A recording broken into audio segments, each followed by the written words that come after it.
시간이 되었습니다. 다 함께 마음을 모으시고 4월 3일 주일 2부 예배를 하나님 앞에 드리겠습니다.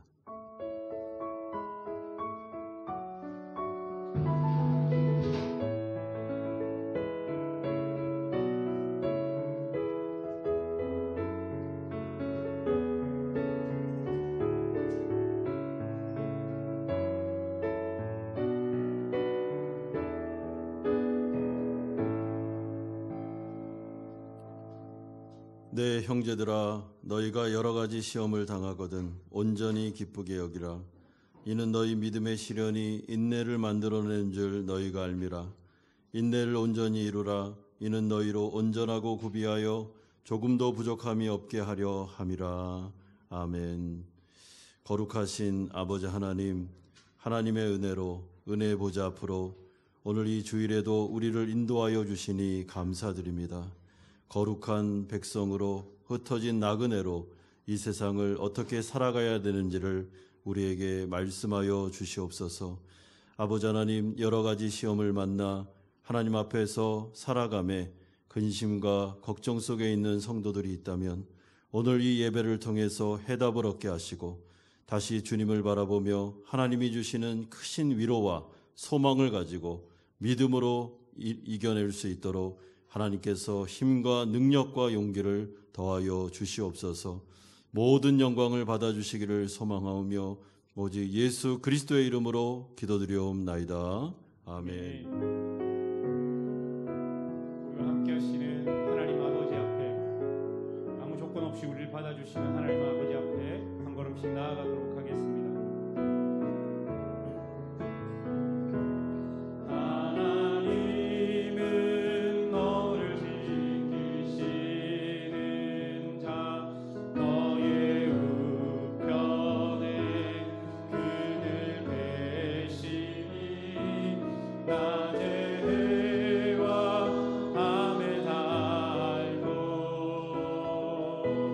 너를 해치 못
나아가면서 함께 기도하겠습니다.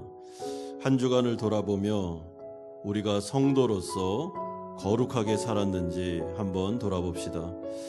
거룩하신 하나님의 존전 앞으로 나왔습니다.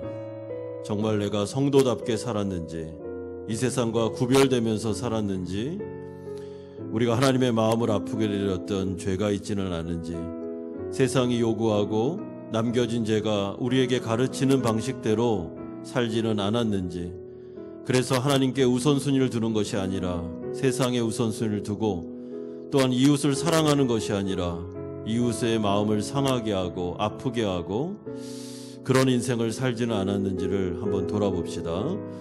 거룩하신 주님 앞에 나아가면서 회개하고, 하나님 다시 예배를 통해서 내가 성도다운 인생을 회복하기를 원합니다 라는 회개하는 마음으로 같이 한번 나아가겠습니다. 기도하겠습니다. 거룩하신 아버지 하나님 아버지, 우리가 성도답게 이 세상을 살았는지를 돌아봅니다.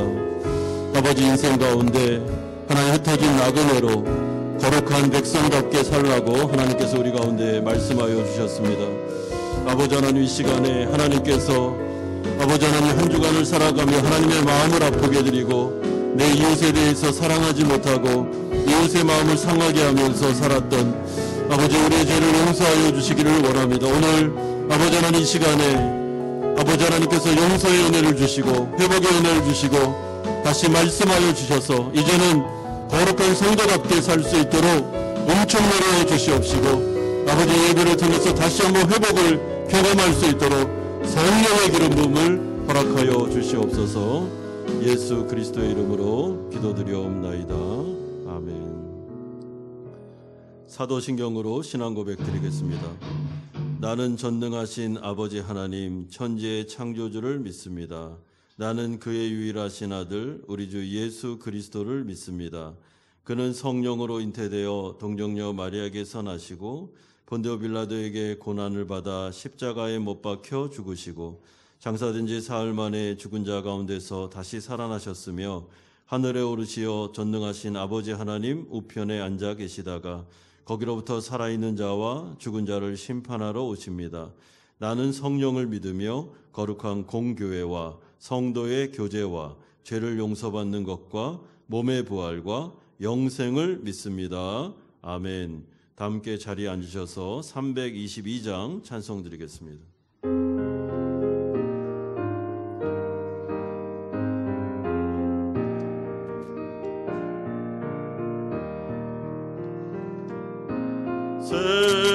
세상에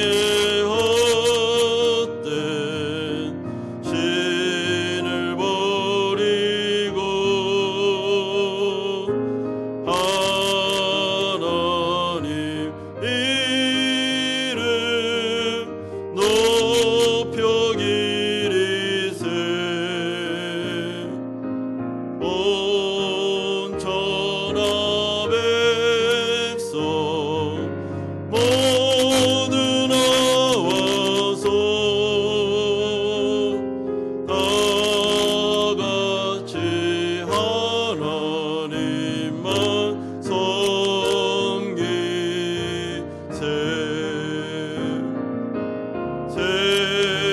세상에 헛된 우상 버리고 인간의 모든 부귀 영화와 거짓과 불의 모두 버리고 온전히 하나님만 섬기세.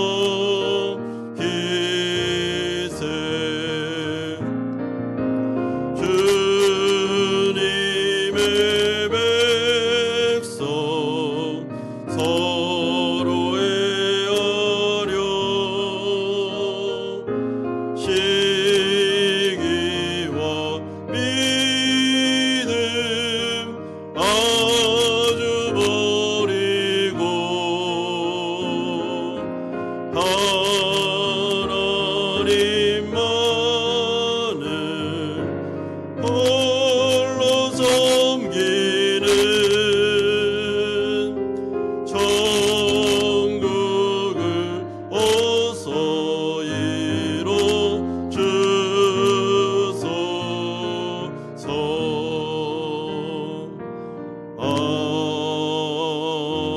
아멘. 대표 기도자를 대신하여 제가 기도하겠습니다. 살아계신 아버지 하나님, 하나님께서 한 주간도 저희를 인도하셨다가 거룩한 주일 하나님의 은혜의 보좌 앞으로 우리를 이끌어 주시니 감사드립니다. 거룩하신 아버지, 하나님의 은혜로 우리가 한 주간을 살았습니다. 하나님 앞에 모든 영광을 돌려드립니다.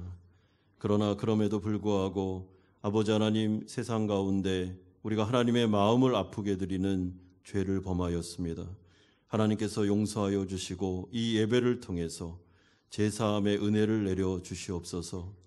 또한 다른 이웃에 대하여 내 몸처럼 사랑하라 하셨사오나 아버지 하나님, 우리가 우리 주위에 있는 사람들을 사랑하기보다는 자기중심적으로 자기 집중적으로 살았던 삶이 많았습니다. 아버지 하나님, 이제는 예수님을 닮아가게 하시고 거룩한 하나님 나라 백성답게 하나님 사랑, 이웃 사랑을 구체적으로 실천하면서 하나님의 나라를 확장하며 살아갈 수 있도록 은혜 내려 주시옵소서. 한 주간을 돌아볼 때 우리 사랑하는 성도들의 이들의 인생과 삶을 주님 손에 의탁드립니다. 특별히 권속들의 가정과 직장과 사업장의 모든 문제를 주님 손에 맡겨드립니다.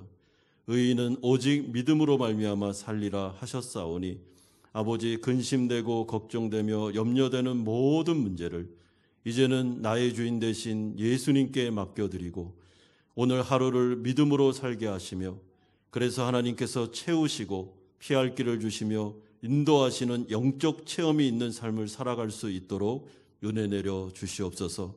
베드로전서에서 말씀하시는 대로 살아 역사하는 소망과 말로 표현할 수 없는 기쁨과 하늘의 평강과 하나님의 은혜가 성령의 내주하심을 통하여 우리에게 계속 공급되는 것을 믿사오니 실제 삶 속에서 우리가 이것을 누리고 하나님 앞에서 정말 성령 충만한 인생 살아갈 수 있도록 은총 내려 주옵소서. 아버지 하나님, 연약한 성도들 위하여 간절하게 기도합니다. 우리가 한 지체된 공동체로 부르셨사오니 아버지, 내가 아픈, 내가 슬픈 마음으로 긍휼의 마음으로 함께 중보하며 기도합니다. 연약한 마음과 연약한 육신을 어루만져 주시고 안수하여 주심으로 말미암아 치료하여 주시고 회복시켜 주시며 완치의 역사가 나타나게 하여 주시옵소서.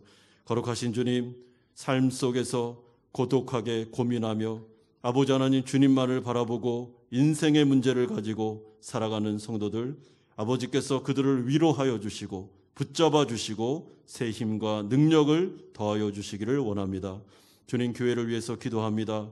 아버지 하나님, 4월달 고난주간 특별 새벽 기도 가운데 기름 부어주시고 세례 입교 학습받는 사랑하는 성도들에게 성령의 인침을 허락하여 주시며 부활절을 통해서 다시 한번 우리가 새롭게 깨어나고 부활의 소망을 갖는 모든 예배와 행사들이 하나님 앞에 합당하게 드려질 수 있도록 성령의 은혜를 더하여 주시옵소서. 거룩하신 주님, 나라와 민족을 기억하시고 아버지 하나님, 그 가운데 있는 위정자들이 하나님을 두려워하게 하시며 특별히 한국교회가 하나님 앞에서 영적 갱신을 이룰 수 있도록 하나님께서 도와주시고 지켜보아요 주시옵소서.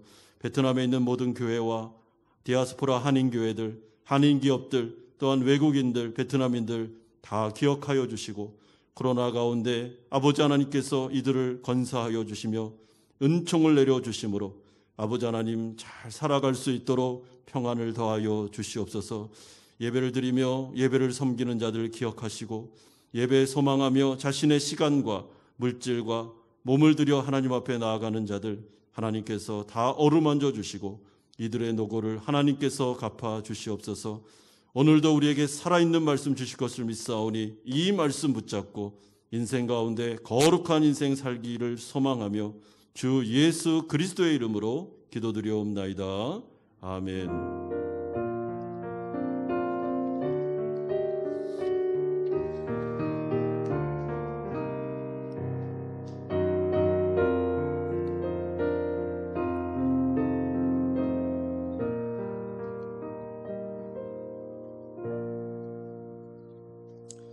오늘 우리에게 주시는 하나님의 말씀은 신약성경 베드로전서 1장 14절에서 21절까지의 말씀입니다.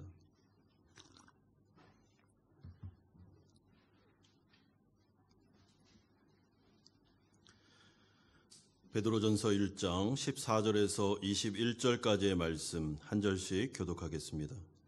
너희가 순종하는 자식처럼 전에 알지 못할 때에 따르던 너희의 사욕을 본받지 말고 오직 너희를 부르신 거룩하신 이처럼 너희도 모든 행실에 거룩한 자가 되라. 기록되었으되 내가 거룩하니 너희도 거룩할지어다 하셨느니라. 외모로 보시지 않고 각 사람의 행위대로 심판하시는 이를 너희가 아버지라 부른즉 너희가 나그네로 있을 때를 두려움으로 지내라. 너희가 알거니와 너희 조상이 물려준 헛된 행실에서 대속함을 받은 것은 은이나 금같이 없어질 것으로 된 것이 아니요 오직 흠없고 점없는 어린 양 같은 그리스도의 보배로운 피로 된 것이니라. 그는 창세 전부터 미리 알린 바 되시니나 이 말세에 너희를 위하여 나타나신 바 되었으니 너희는 그를 죽은 자 가운데서 살리시고 영광을 주신 하나님을 그리스도로 말미암아 믿는 자니 너희 믿음과 소망이 하나님께 있게 하셨느니라. 아멘.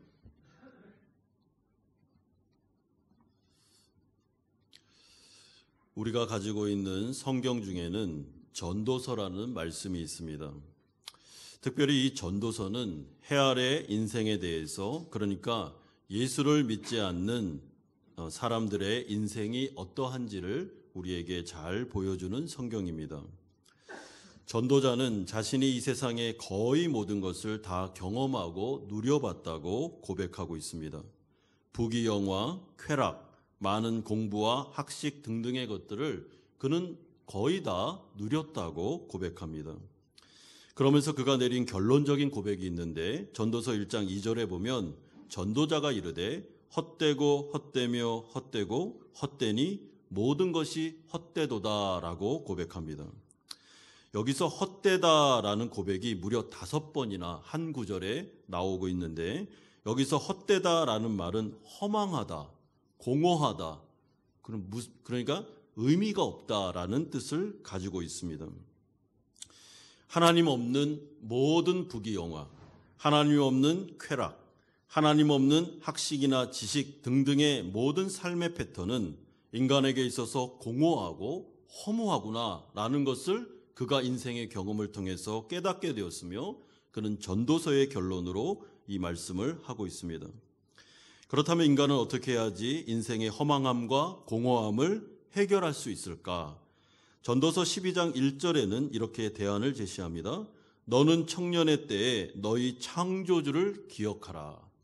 여러분, 여기서 창조주를 기억하라 라는 말은 내 창조주 하나님에 대해서 마음을 고정시키고 그분과의 바른 관계를 회복하기 위해서 전념을 다하며 하나님에게만 인생의 목표를 두고 소망을 둬라 라는 대안입니다. 왜냐하면 모든 인간은 하나님으로 인하여 만족하며 행복을 느끼도록 창조되었기 때문에 그렇습니다. 여러분, 우리는 피조물입니다. 우리는 창조자가 아닙니다. 그렇기 때문에 하나님이신 창조주가 우리를 창조했을 때 하나님이 원래 의도하신 바가 있었습니다. 그것은 모든 인간은 하나님으로부터만 만족하며 하나님과의 관계를 통해서 행복을 누리고 영생을 누리도록 만들었습니다. 그렇기 때문에 어느 누군가가 나는 이것을 인정할 수 없습니다, 나는 그거에 대해서 동의할 수 없습니다 라고 아무리 말을 한들 의미가 없습니다. 왜냐하면 하나님 그렇게 만들어놨으니까 그런 것입니다. 이런 점에서 우리가 오늘 살펴보고자 하는 베드로전서의 말씀도 흩어진 나그네로 이 세상을 살아가는 성도가 어떻게 해야지만 정말 가치 있는 인생, 만족스러운 인생, 행복한 인생을 살 수 있는지를 알려주고 있습니다. 예수를 믿기 전에 허망한 인생, 허무한 인생, 예수를 믿기 전으로 충분하다는 것입니다. 성도가 되어서도 그렇게 살지 마라. 이제는 정말 우리에게 길이 열렸는데 성령을 통해서 만족스러운 인생을 살 수 있으니까 그 방법을 알려줄 테니까 그렇게 살라고 말합니다. 여러분, 그 핵심에는 두 가지가 있습니다. 첫 번째는 예수를 믿고 성도가 반드시 되어야 됩니다. 성령이 우리 안에 내주하셔야 됩니다.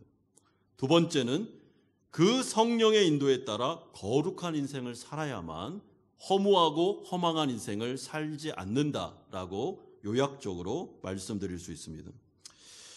이런 점에서 우리가 첫 번째로 살펴볼 내용은 예수님을 믿기 전 허망한 인생이 과연 어떤 특징을 갖는지 14절, 18절은 말씀합니다. 먼저 18절에 보시면 너희가 알거니와 너희 조상이 물려준 헛된 행실에서라고 말하고 있습니다. 여러분 여기서 헛된 행실이라는 말은 헛되다라는 말은 공허하다, 허망하다, 허무하다라는 뜻이고 인생, 행실이라는 말은 삶의 방식을 말합니다. 그러니까 예수를 믿기 전 모든 인간들은 자신의 삶 속에서 허무하고 허망한 삶의 방식으로 살아갈 수밖에 없었다는 의미죠. 왜 그럴까요? 베드로 사도는 14절에서 이렇게 말씀하는데 전에 알지 못할 그때에 전에 알지 못했다는 것은 무지할 때에 따르던 너희 사욕을 본받아 살았기 때문이라고 말하고 있습니다. 여러분 여기서 사욕이라는 이 단어는 자기중심적인 죄의 욕망을 말하고 다른 한편으로는 세상이 요구하는 삶의 방식을 의미합니다. 그러니까 쉽게 말하면 이렇습니다. 내 안에 있는 죄가 그리고 이 세상이 모든 인간들에게 제시를 하는데 이렇게 살면 행복할 겁니다. 이렇게 하면은 충만하고 만족스러운 아주 가치 있는 인생을 살 수 있습니다라고 죄하고 세상이 제시했던 삶의 방식, 그게 굉장히 허무한, 허망한 목표였다라는 것을 우리에게 알려주고 있습니다. 그러면 왜 죄와 세상이 요구하는 정욕대로, 자기중심대로 이 세상을 살면 인생이 허망해질 수밖에 없겠습니까? 여러분 이 세상이나 죄가 제시하는 삶의 방식은 절대로 인간을 참된 행복으로 만족으로 인도할 수 없습니다. 결론적으로 말하면 하나님 외에는 인간에게 참된 만족을 줄 분이 없습니다. 그렇기 때문에 세상이 하나님에 대해서 부정하고 하나님을 인정하고 있지 않기 때문에 이들이 제시하는 모든 방법론은 사실은 허망하고 허무한 멸망으로 갈 수밖에 없는 방법론이 되는 것입니다. 여러분 세상과 죄가 모든 인간에게 계속해서 하고 있는 행복의 기준, 이 물질 만능주의에서는 돈을 모으라, 돈을 목표로 살아야 된다라고 가르치고 있습니다. 그래서 사람들은 인생의 목표를 돈에 두고 어떻게든지 할 수 있는 모든 방법을 총동원해서 악착같이 돈을 끌어모으면 우리는 안전하고 행복하고 만족스럽고 정말 허망하지 않은, 허무하지 않은 인생을 꽉 찬 인생을 살 수 있다라고 맹목적으로 믿고 그렇게 살고 있는 것입니다. 그러나 오늘 본문에서 14절은 전에 알지 못했을 때, 성경을 몰랐을 때, 무지했을 때는 맹목적으로 그렇게 살았지만 이것은 절대로 인간에게 있어서 참된 만족과 행복을 줄 수 없다라고 말합니다. 여러분 쉽게 말하면 이렇습니다. 한마디로 말해 돈은 하나님이 아닙니다. 돈은 그냥 돈입니다. 이 세상을 살아갈 때 물건을 교환할 수 있는 어떤 통용할 수 있는 수단입니다. 그런데 세상과 죄는 계속 뭐라 그럽니까? 돈이 하나님이라고 가르치니까, 돈이 만족을 줄 수 있다고 얘기하니까 그건 헛된 것입니다. 잘못된 것입니다. 돈은 하나님이 아닙니다. 그래서 디모데전서 6장 10절에는 돈의 모든 목표를 들고 살아가는 자들의 삶을 이렇게 말합니다. 돈을 사랑함이, 그러니까 돈의 목적을 둔 인생은 일만하게 뿌리가 되나니 이것을 탐내는 자들은 미혹을 받아 믿음에서 떠나 많은 근심으로써 자기를 찔렀도다. 세상과 죄가 우리에게 가르쳐준 대로 돈에 목숨을 걸고 거기에 인생 목표를 들고 모든 탐심을 가지고 악착같이 돈을 향해서 나아가면 결국에는 일만하게 뿌리, 그리고 허망하고 허무한 인생을 살아갈 수 없다. 이것이 바로 디모데전서의 말씀이기도 합니다. 그런가 하면 세상과 죄가 제시하는 헛된 삶의 방식 중에는 쾌락이라는 것도 있습니다. 쾌락만 잘 즐기면 정말 행복하게 아주 재밌게 만족스럽게 살 수 있다고 세상은 가르칩니다. 그런데 쾌락이라는 특징 중에 하나는 중독성과 더 자극적인 것을 추구하는 마치 먹으면 먹을수록 더 목이 마르는 소금물과 같은 특징을 가지고 있습니다. 이런 점에서 그것도 거짓말입니다. 여러분, 성적인 쾌락은 하나님께서 합법적인 부부관계 안에 주신 아름다운 선물입니다. 그러니까 성은 나쁜 게 아닙니다. 좋은 것이고 아름다운 것인데 하나님께서 허락하신 부부관계 안에서 주어지면 아주 유익하고 좋은 것입니다. 그러나 정상적인 부부관계 밖에서 오로지 쾌락만을 위해 그 성을 남용하게 되면 그 성적인 욕망은 인간에게 행복과 만족을 주는 게 아니라 인간을 짐승의 수준으로 전락시킵니다. 그래서 만족이 아니라 인간성의 파괴로 나타나게 되고 그것은 자기 자신을 죽일 뿐만 아니라 나의 가족을 깨뜨리고 어려움을 처하게 하는, 그러니까 거짓말이죠. 다 거짓말입니다. 여러분, 이 좋은 예가 요한복음 4장에 나오는데 남자를 6번이나 바꾼 사마리아 여인을 통해서 알게 됩니다.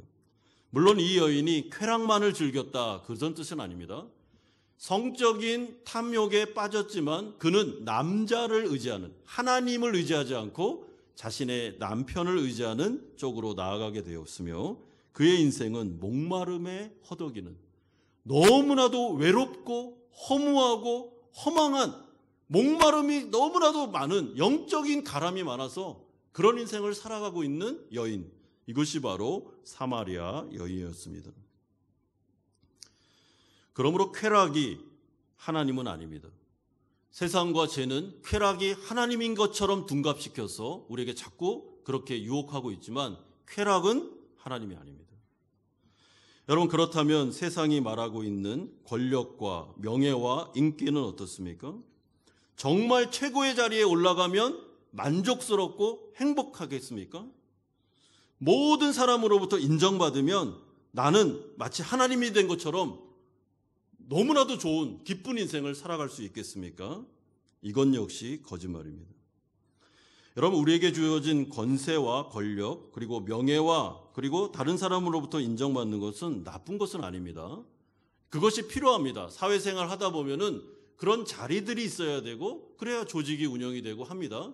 여기서 말하는 것은 마치 그게 하나님인 것처럼, 그게 하나님께서 줄 수 있는 것을 나에게 줄 수 있는 것처럼 가르치는 거짓말을 말하는 것입니다. 왜냐하면 저는 최고의 자리에 올라간 사람 중에 우울증 약을 많이 먹는 분들을 알고 있습니다. 극심한 불안증에 시달려서 어떻게 할 줄 몰라서 상담을 받는 분들을 여러 분 알고 있습니다. 최고의 권력, 최고의 부를 가졌는데 마약을 하거나 아니면 주사제를 맞습니다. 어떤 연예인들 같은 경우는 인기가 있어도 걱정, 없어도 걱정, 늘 불안증에 시달립니다. 왜냐하면 허상을 따라가기 때문에. 이게 인생의 목표가 아니고 이것이 나에게 영적인 가람을 해결해 줄 수 있지 않음에도 불구하고 세상과 제가 말한 거짓말을 맹목적으로 따라갔기 때문에 그런 것입니다. 그러므로 우리는 여기서 말하고 있는 헛된 삶의 방식, 무지했을 때, 하나님을 몰랐을 때 무조건적으로 사욕을 따랐던 이 세상과 죄가 우리에게 거짓말했던 것을 따랐던 인생에 대해서 허무하다라고 말하는 것의 핵심이 무엇인지를 발견하게 되는데 그 모든 것들은 여러분 하나님이 아닙니다. 그거는 합법적으로 주님이 주신 은혜 안에서 나에게 주신 선물을 가지고 그냥 우리가 잘 사용하면 되는 것이지 그게 인생의 목표는 아니라는 것입니다. 거기에 인생의 목표를 두면 그 사람 반드시 허망해집니다. 그리고 결국에는 사망으로 나아갈 수밖에 없습니다. 그래서 에레미야 2장 13절에서 하나님은 어리석은 이스라엘 백성들에 대하여 이렇게 한탄하셨습니다. 내 백성이 두 가지 악을 행하였나니 곧 그들이 생수의 근원되는 나를 버린 것과 스스로 웅덩이를 판 것인데 그것은 그 물을 가두지 못할 터진 웅덩이니라. 생수의 근원 대신 하나님을 버린 것, 이것보다 더 어리석은 것은 없구나. 어떻게 인간이, 피조물된 인간이, 창조주가 하나님으로부터만 만족을 누릴 수 있도록 만들어놨는데 그걸 몰라가지고 그 마음속에 있는 공허함을 채우기 위해서 터진 웅덩이를 자꾸만 찾아다니는구나. 너무나도 안타깝다라고 한탄하고 계십니다. 이런 점에서 이 세상을 살아가다가 내 인생의 허무함을 느껴서 내가 여태까지 뭘 추구하며 살았는가? 내 인생은 왜 이렇게 허망한가? 아니, 내가 그래도 남보란 듯이 가질 거 가졌고 높은 지에 올라왔는데 이렇게까지 내가 외롭고 허망하고 허무한가라는 생각을 가지게 됐다면 여러분, 그거는 은혜 중에 은혜입니다. 왜냐하면 하나님께서 그 사람을 지금 부르고 있기 때문에 그렇습니다. 그래, 네가 세상을 살아보니 어떻더냐? 하나님 아닌 것을 추구하고 목표를 두고 살아보니 정말 꽉 찬 인생, 행복하고 만족스러운 인생이 사라지더나요? 라고 질문을 던졌고 그 사람은 아닙니다. 하나님 그렇지 않더라고요. 제가 굉장히 허무합니다. 쾌락을 즐기면 즐길수록 죄책감이 더 많아지고 허탄하고 허망한 인생입니다. 어떻게 하면 좋겠습니까? 라고 고백하게 됐다면 그분은 은혜 중에 은혜를 받은 것입니다. 두 번째는 이런 허무한 인생을 살아가는 인간들을 위해 하나님께서 하신 일이 18절에서 21절에 나오고 있습니다. 18절 보시면 너희가 알거니와 너희 조상이 물려준 헛된 행실에서 대속함을 받은 것은 은이나 금같이 없어질 것으로 된 것이 아니요 오직 흠없고 점없는 어린 양 같은 그리스도의 보배로운 피로 된 것이니라. 여러분 18절에서 19절에서 가장 중요한 단어를 찾아라 한다면 대속이라는 단어입니다. 대속이라는 말은 이런 뜻입니다. 그 당시 로마 시대 때 어떤 은혜로운 사람들이 자신이 원하는 노예를 해방시켜주기 위해 정당한 값을 주인에게 대신 지불하고 노예를 해방시켜 자유롭게 해주는 행위, 이게 바로 대속이라는 뜻입니다. 그러므로 하나님께서 어떤 일을 하셨습니까? 이 세상을 살아가는 모든 인생들이 허망하고 허무한 인생을 살아가면서도 그것이 뭔지를 알지 못하고 그리고 끝내는 멸망으로 지옥으로 갈 수밖에 없는 인생을 살아가는 이 세상에 사는 모든 인간들을 불쌍히 여기셔서 그리고 그의 문제의 핵심이 죄에 노예된 상태임을 아셨기 때문에 그를 죄로부터 해방시키기 위해 아들 예수 그리스도를 이 땅에 보내셨고 십자가에 달려 죽게 하심으로 흘려진 피값을 통해 대신 죄의 싹은 사망이기 때문에 그 피값을 지불하고 믿는 자들을 다 은혜로 구원하는 대속의 역사를 일으키심으로 말미암아 소망 없이 허무한 인생을 살아가는 인간들을, 믿는 자들을 거저 어떻게 해요? 영생의 자리로 인도해 주시는 일을 하나님께서 하셨다라고 말씀해 주고 있습니다. 그러므로 21절은 이렇게 선언합니다. 너희는 그를 죽은 자 가운데서 살리시고 영광을 주신 하나님을 그리스도로 말미암아 믿는 자니 너희 믿음과 소망이 하나님께 있게 하셨느니라. 하나님께서 모든 구원의 역사를 이루셨습니다. 이제 인간은 허무한 인생, 허망한 인생, 또한 죄로 인해서 죽음의 인생을 살지 않아도 됩니다. 하나님께서는 구원의 길을 여셨습니다. 그렇기 때문에 하나님께서 하셨던 이 모든 구원의 역사를 믿음으로 받아들이고 하나님께로 나아가 나의 주인이 되어 주십시오, 나의 구주가 되어 주십시오라고 믿는 자에게는 하나님께서 그에게 거저 주시는 은혜를 통해서 하나님의 나라 백성이 되게 하시고 그리고 소망 있는 인생으로 그들을 꽉 채워주는 역사를 일으켜 주신다라는 것이 하나님께서 하신 일입니다. 그렇기 때문에 모든 인간들이 이 세상을 살아가다가 하나님의 은혜를 입어 정말 인생이 허망하구나, 덧없구나, 내가 이렇게 부자가 된들, 내가 이렇게까지 공부를 많이 한들, 내가 이렇게까지 높은 위치에 올라온들 왜 이렇게 인생이 이렇게 허망하냐 라는 생각을 가지고 있는데 전도자를 통해서 하나님의 복음을 딱 들었습니다. 그리고 난 다음에 그 말씀을 통해 성령의 역사함으로 믿음이 생겨서 하나님 앞에서 하나님, 제가 여태까지 너무나도 잘못된 인생의 목표를 가지고 살았습니다. 이제는 하나님이 저의 창조주가 되어주시고 주인이 되어주셔서 대속의 은혜를 주시고 제가 성도가 되므로 이제는 하나님 앞에서 하나님의 영광을 위해서 의미 있는 인생을 살고 싶습니다 라고 입으로 고백하면 그에게는 은혜로 구원의 역사가 나타나게 됩니다. 여러분, 이것은 우리가 무슨 공로를 해야 되거나 아니면 우리가 어떤 하나님을 위해서 어떤 뭘 보태드려야 되는 것이 아닙니다. 하나님이 모든 것을 다 하셨기 때문에 그냥 입으로 고백하고 마음으로 믿으면 바로 그 자리에서 구원이 임하는 역사가 나타납니다. 그래서 로마서 10장 9절에서 10절은 이렇게 약속하는데, 네가 만일 내 입으로 예수를 주로 시인하며 또 하나님께서 그를 죽은 자 가운데서 살리신 것을 내 마음에 믿으면 구원을 받으리라. 사람이 마음으로 믿어 의에 이르고 입으로 시인하여 구원에 이르느니라. 여러분, 이 예배라는 곳, 그리고 하나님의 말씀을 듣는 이 순간이 은혜의 순간인 이유가 있습니다. 왜냐하면 저도 모르고 이 안에 계시는 분들도 아무도 모르지만 이 말씀을 듣는 분들 중에 혹시나 굉장히 인생이 허무하고, 내가 하나님 없이 살다 보니까 정말 이게 너무 어렵구나, 외롭구나, 그래서 하나님을 찾아온 분이 계실 수 있습니다. 이 예배 현장에. 그런데 하나님의 말씀을 듣다가 하나님이 하신 구속의 역사를 딱 듣고 난 다음에 아멘, 완전히 내 얘기네 하면서 하나님이 이루신 대속의 은혜를 딱 듣고 마음으로 나 믿고 싶다, 나 예수 그리스도를 나의 구주로 영접하고 싶다라고 말하고, 비록 입으로는 그러니까 들리도록 하진 않았지만 마음속에서 울림이 일어나서 입으로 주 예수 그리스도를 나의 구주로 영접하게 되면요, 이 예배의 은혜 현장 속에서 그 사람에게는 구원이 임합니다. 그리고 그분은 합법적으로 교회에서 행하는 세례를 받으실 수 있습니다. 성령이 그 안에서 역사하셨기 때문에 그렇습니다.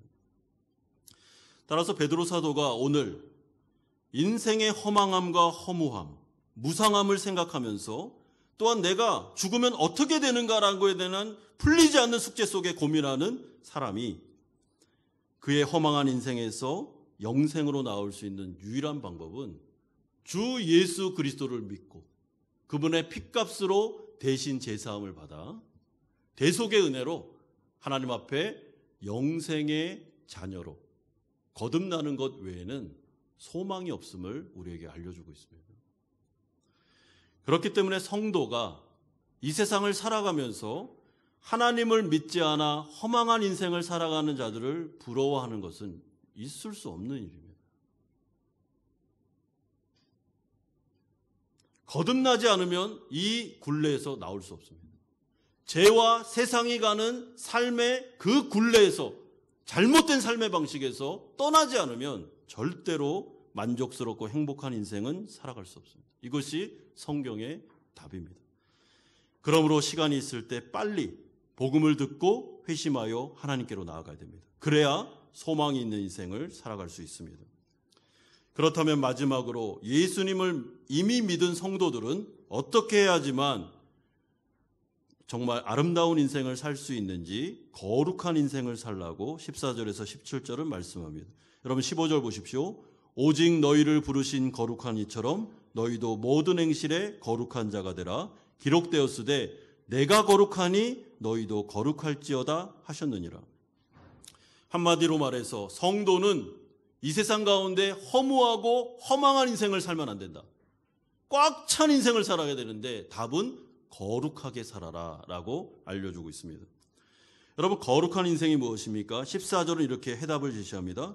너희가 순종하는 자식처럼 전에 알지 못할 때에 따르던 너희 사욕을 본받지 말라. 자기중심적인 죄의 욕망을 맹목적으로 따라가지 말라. 세상이 행복을 줄 겁니다, 이게 만족을 줄 겁니다 라고 제시했던 삶의 방식을 거부하라. 구별된 인생을 살아야 된다. 그리고 순종의 자식처럼 성경에 기록된 말씀에 따라 살아가면 진짜 아름다운 만족스러운 인생 살 수 있다라고 알려주고 있습니다. 이게 답입니다. 여러분, 여기서 말하는 거룩이라는 것은 16절에 보면 내가 거룩하다라고 했죠. 이 거룩이라는 것은 하나님의 성품을 말합니다. 그러니까 하나님이 거룩한 분입니다. 그러니까 내가 거룩하니까 너희도 거룩하라, 이 말은 이렇게 번역할 수 있습니다. 해석할 수 있습니다. 거룩하신 하나님을 닮아가라, 이런 뜻이 됩니다. 그러면 행복한 인생을 살아갈 수 있다라는 뜻이죠. 여러분, 하나님을 닮아가고 예수님을 닮아가고 하나님을 추구하는 인생이 행복한 인생입니다.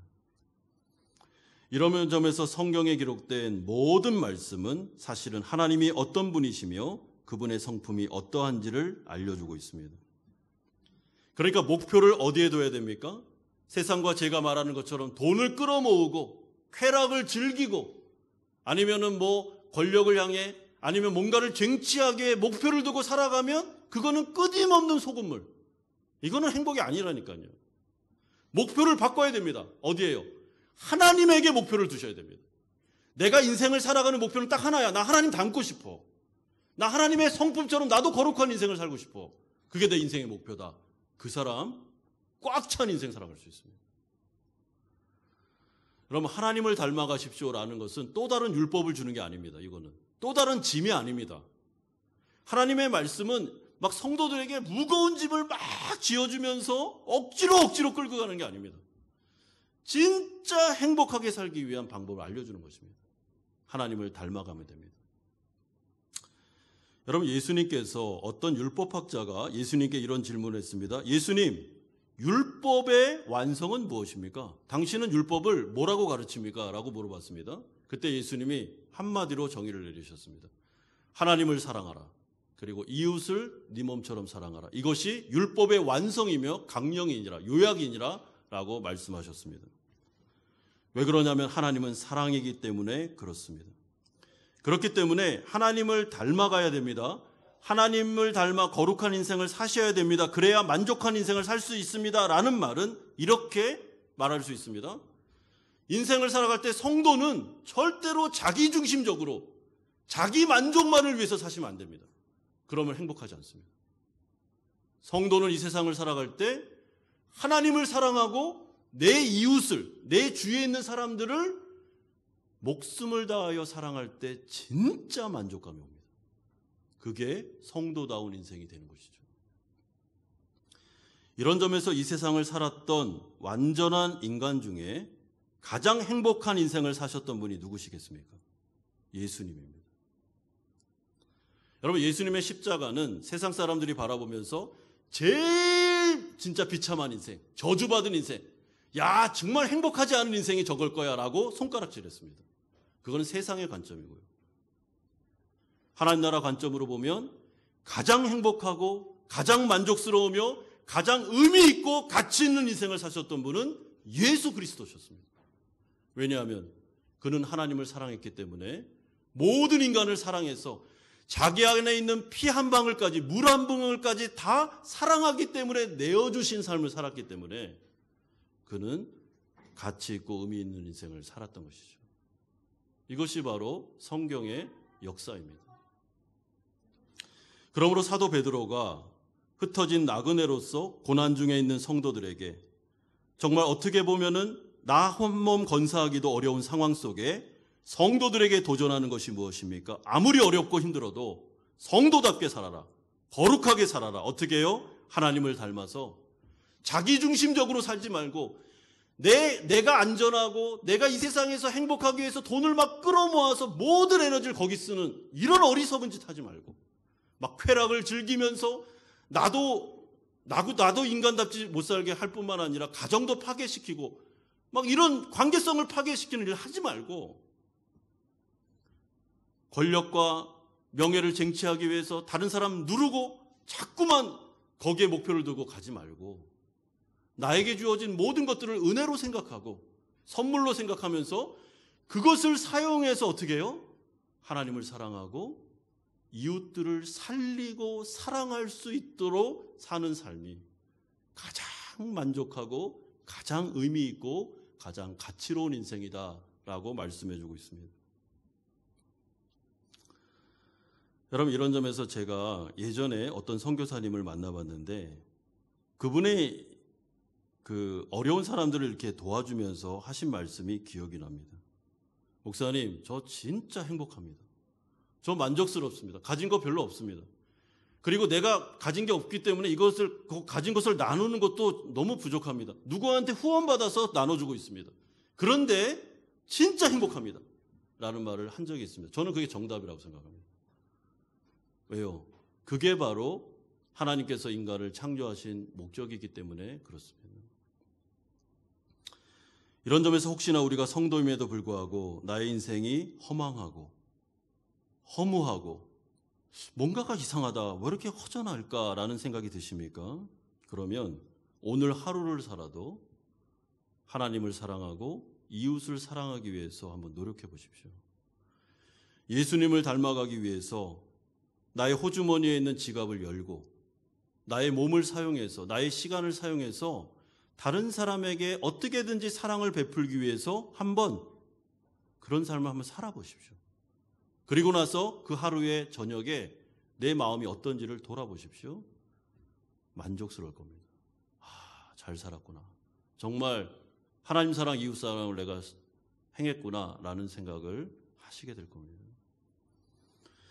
또한 거룩한 인생을 살기 위해서는 성경에 말씀하신 대로 의인은 오직 믿음으로 말미암아 살리라 하신 것처럼 믿음으로 살아야 됩니다. 여러분, 믿음으로 살지 않는 모든 것들은 다 허망합니다. 그리고 허무하고 허전합니다. 여러분, 믿음으로 살아야 되는데 이 믿음이라는 것은 하나님 앞에 모든 것을 맡기는, 하나님이 책임져 주시는 의탁의 삶을 말합니다.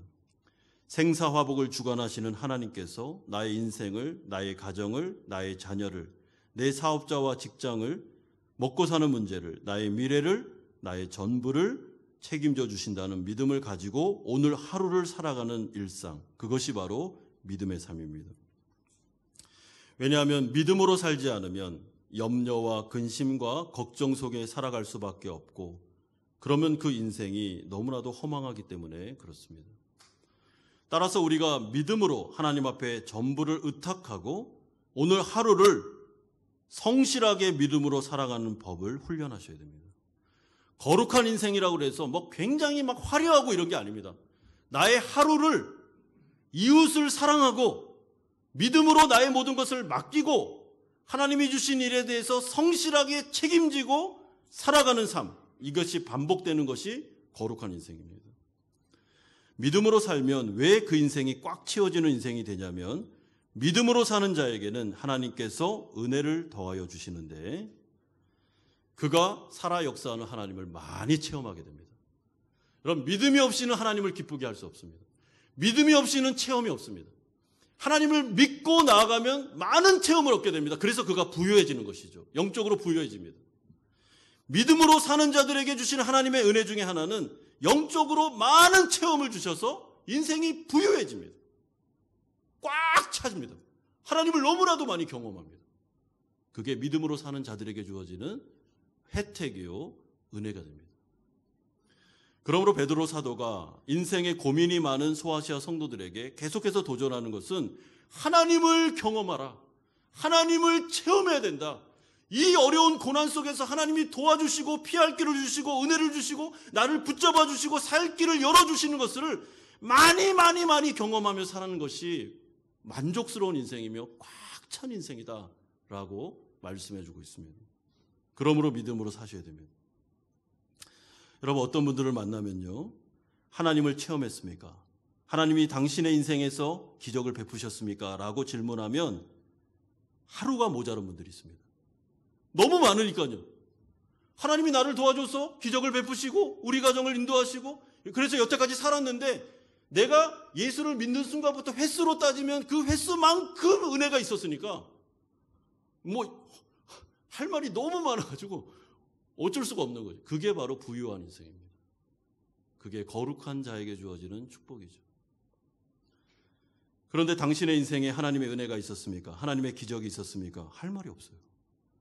예? 모르겠는데요. 왜 모를까요? 하나님께 의탁하지 않고 자기 힘으로 살았으니까 할 말이 없는 것입니다. 하나님께서 해주신 기적이 하나도 없어요. 내가 모든 걸 다 했으니까, 내가 결정하고 내가 모든 것을 다 했으니까 하나님께 영광 돌릴 게 어디 있습니까? 자기가 다 영광 받는 거죠. 믿음으로 안 사니까 인생에 부유하지가 않은 것입니다. 여러분, 오늘 이 예배 가운데 걱정, 근심과 염려가 많은 삶 속에서 믿음으로 살기로 결단하셔야 됩니다. 하나님께 맡기셔야 돼요. 그리고 나는 나의 하루를 사는 것입니다. 그러면 하나님께서 그 하루를 기적으로 바꿔줍니다. 내일 하루를 또 기적으로 바꿔줍니다. 그래서 하루하루가 모이는데 다 기적이 모여서 나의 일기장에 영적인 체험이 가득 채워집니다. 그 사람만큼 만족스럽고 부유한 사람은 없습니다. 한 가지만 더 말씀드리면 거룩한 인생은 이 세상과 제가 유혹하는 모든 비정상적인 쾌락으로부터 여러분들은 싸우셔야 됩니다. 그것은 소금물이며 우리의 인간성을 파괴시키는 죄책감과 또한 달콤한 유혹이 잠시는 주어질지 모르지만 우리를 멸망으로 인도하는 길입니다. 그래서 성중독, 쇼핑 중독, 운동 중독 등등 모든 것들을 적당히 하셔야 됩니다. 중독으로 가면 그것은 우리를 파괴합니다.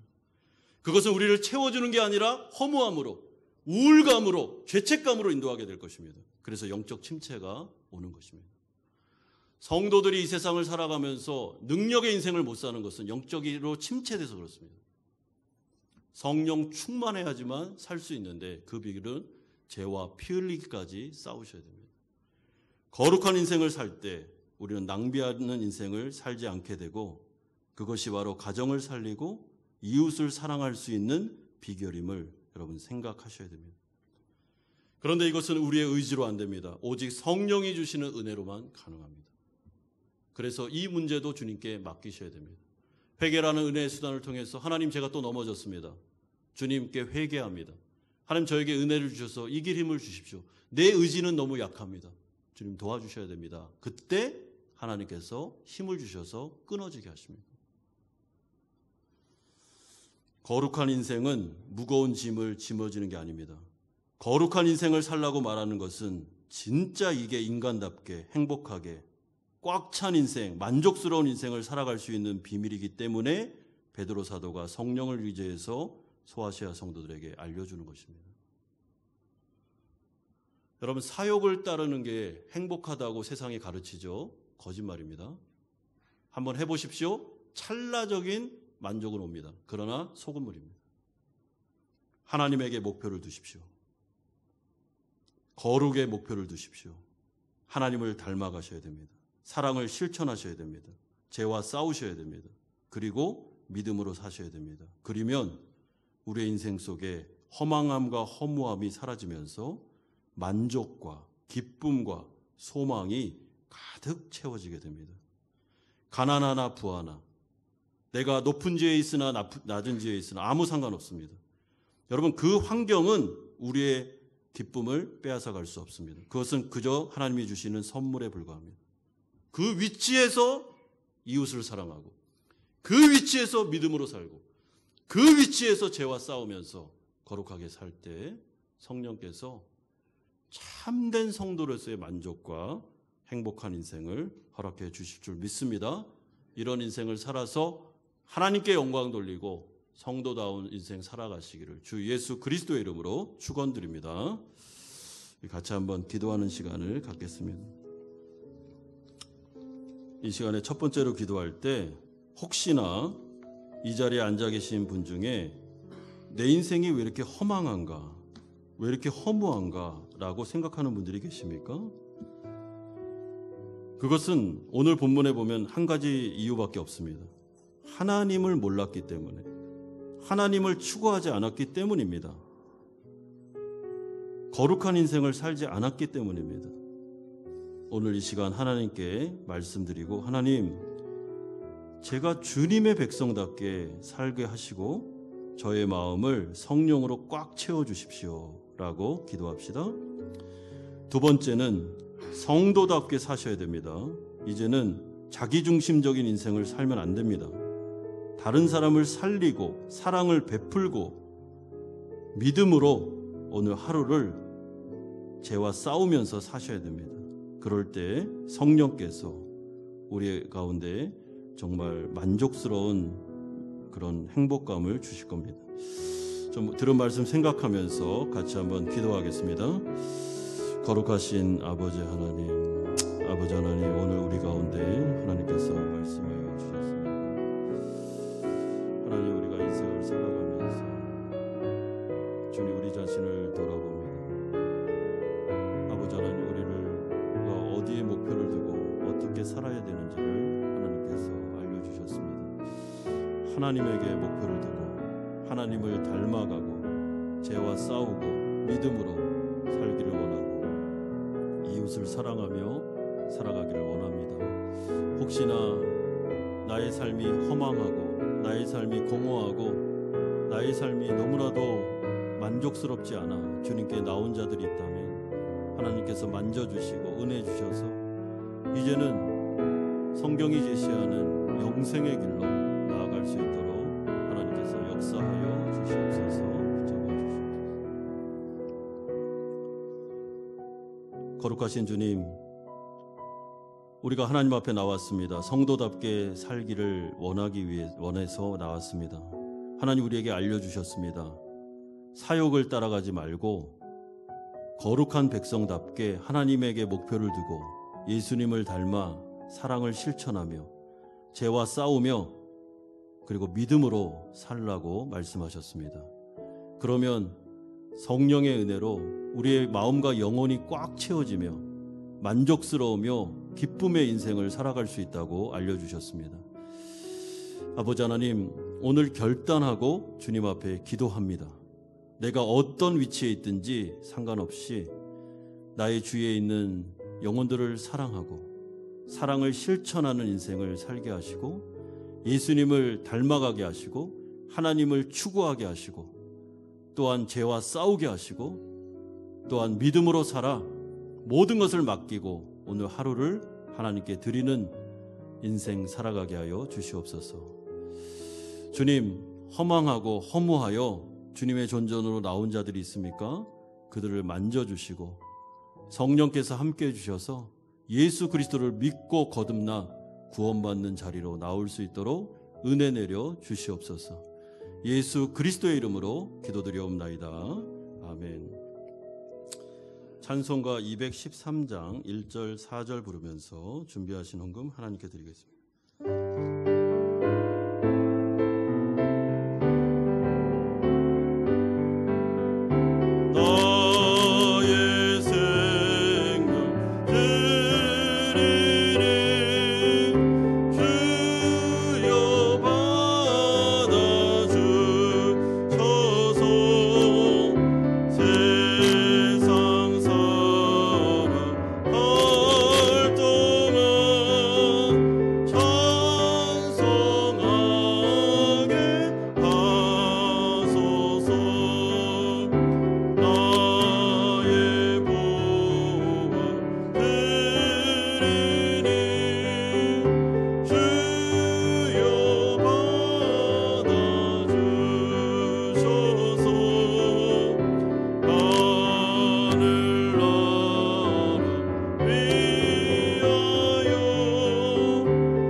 거룩하신 주님, 하나님의 은혜로 한 주간을 살았습니다. 감사하는 마음으로 11조로 주일헌금으로 감사헌금으로 목적 있는 헌금을 드리오니 받아주시고 하나님의 나라를 위해 아름답게 사용하여 주시옵소서. 우리 사랑하는 성도들이 성도답게 인생을 살아갈 때 권속들의 가정과 직장과 사업장을 붙잡아 주시고 하나님을 많이 체험하는 인생 되게 하시며 이들에게 먹을 것과 입을 것을 주시며 어려움 속에서 피할 길을 더하여 주실 줄 믿습니다. 몸과 마음이 아픈 성도들 안수하셔서 치료하여 주시옵시고 특별히 코로나로 인해 백신 후유증으로 인해 고생하는 분들 완치의 역사를 일으켜 주시며 코로나 후유증이 나타나지 않도록 어루만져 주시옵소서. 거룩하신 주님, 자녀들이 창조주를 기억하며 살아가게 하시고 허망한 인생 살지 않고 이제는 만족스러운 영생의 길을 걸어갈 수 있도록 모든 자녀들 다 복의 복을 내려 주옵소서. 예수 그리스도의 이름으로 기도드리옵나이다. 아멘. 우리 교회에 처음 나오신 우리 성도님들 주님의 이름으로 축복하고 환영합니다. 우리 지난주에 등록하신 분이 계신데요. 박신영 집사님 혹시 오늘 2부 예배 나오셨습니까? 네. 네. 우리 이종환 성도님은 우리 지난주에 우리가 환영을 했습니다. 네. 우리 새가족 등록하셔서 감사드리고요. 우리 새가족 교육을 잘 받아주시면 감사하겠습니다.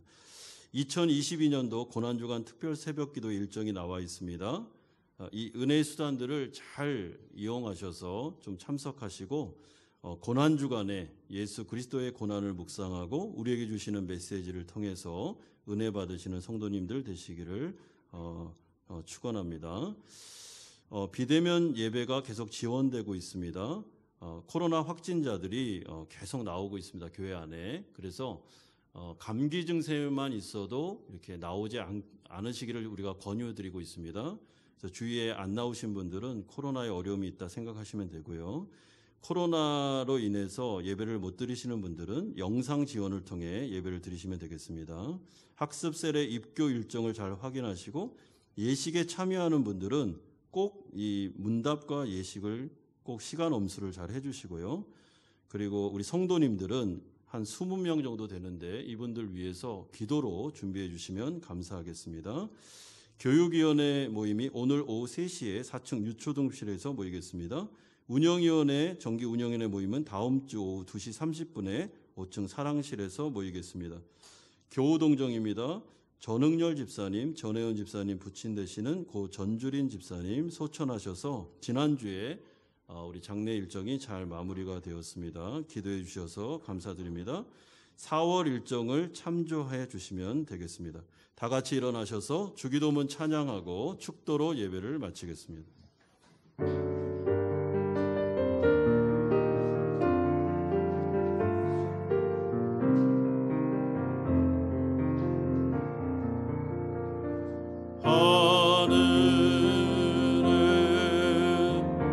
계신 아버지 이름 거룩하사 주님 나라 임하시고 뜻이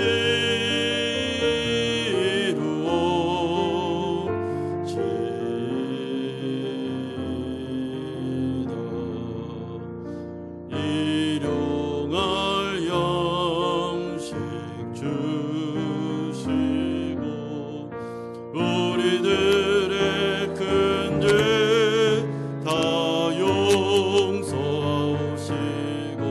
또 시험에 들게 마시고 악에서 구원하소서. 내게 주의 나라 주의 권세 주의 영광 영원히